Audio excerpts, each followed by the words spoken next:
It's a Sunday afternoon, April 2012, in New York City, and I've just gotten out of yoga in Union Square. I'm walking around, eating a giant frozen yogurt, my favorite food, getting ready to just relax away the rest of the day and do whatever I feel like. I'm in my early 20s, a year out of journalism graduate school, enjoying another chill weekend. And then I get a call. "Hey kid, we need you in the Bronx." It's my editor, Billy, his strong Irish New York accent coming out. Billy has made a career in the tabloids. He loves breaking news. It's his favorite thing. He's a former cop. He eats up every scent of the blood that comes out of people. It's a very strange way that he has this relationship with whatever is urgent in the city, he's on it. I hate breaking news, but I'm a new journalist and I am hungry to succeed in this very cutthroat environment of so many other reporters. So I say, "When do you need me there?" "Now."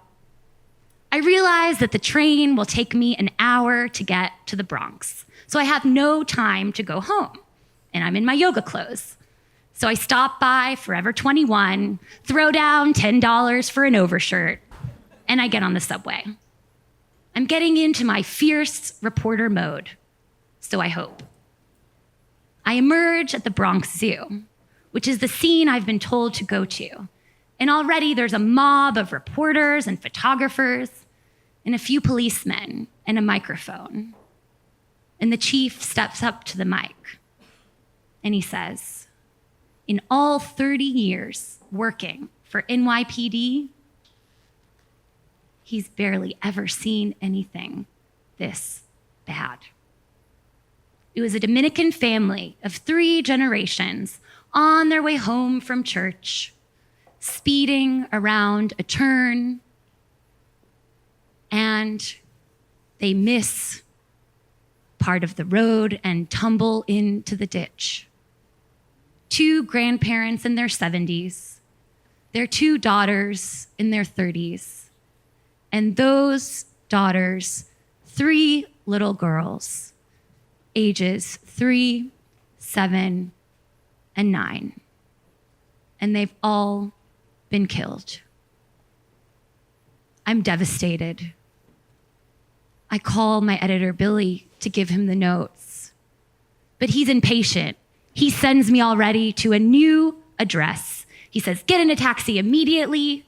And I start speeding across this huge suburban borough that is the Bronx, reminding me of how unknowable this vast city is where I've spent so much of my life.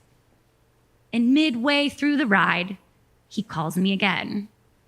He says, "We got the wrong intel. Go to this address instead." So I tell the driver and we ride. And we get there, and again, this swarm of reporters and photographers, so goes New York City news. All of them waiting outside of the house of the father of 2 of the little girls and the husband of 1 of the women who were killed in this crash.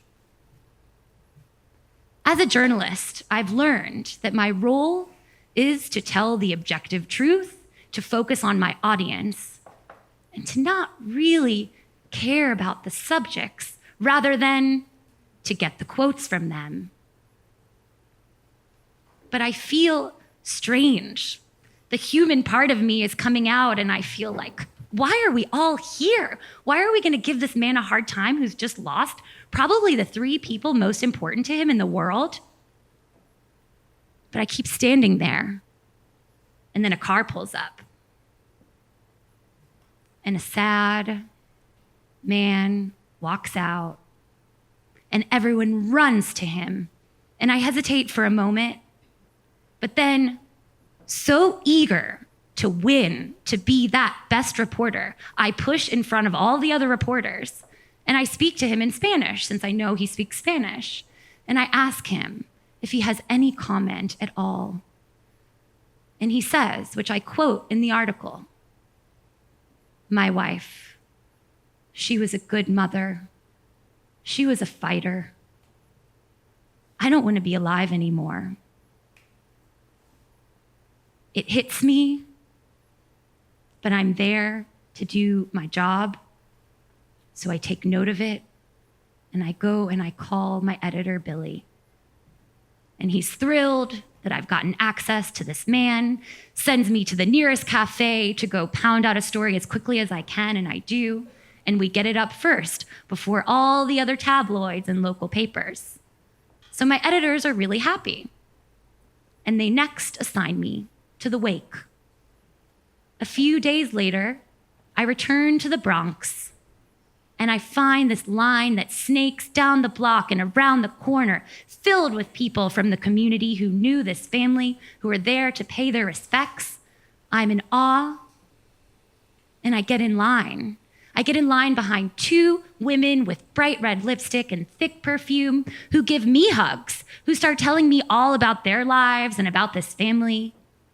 Fortunately, they don't ask me why I'm there, because my purpose is covert.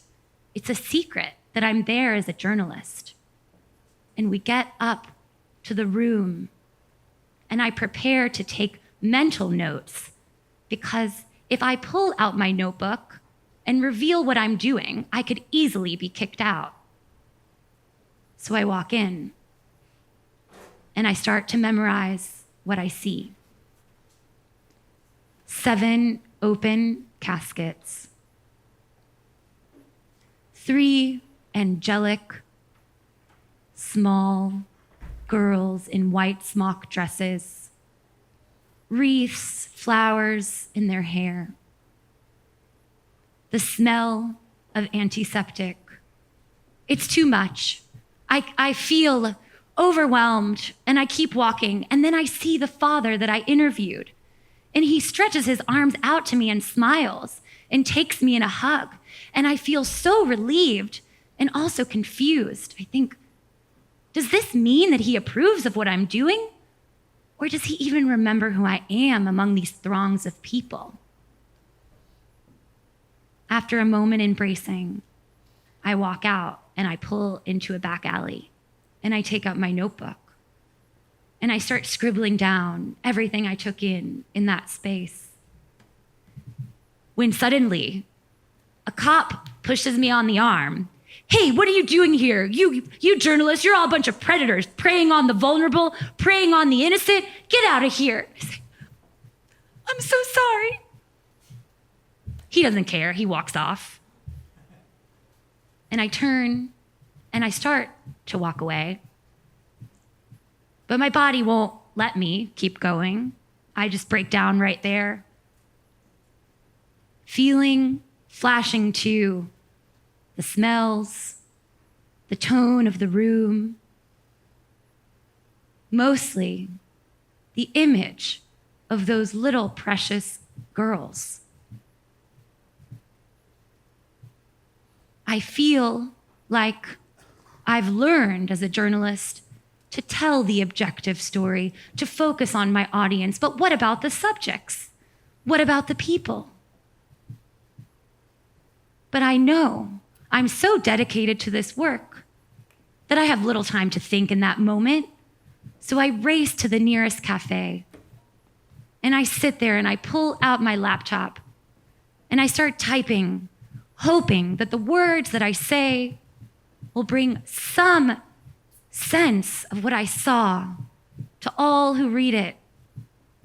But at the same time, feeling like it's impossible. No one will ever be able to grasp through language what that family is going through.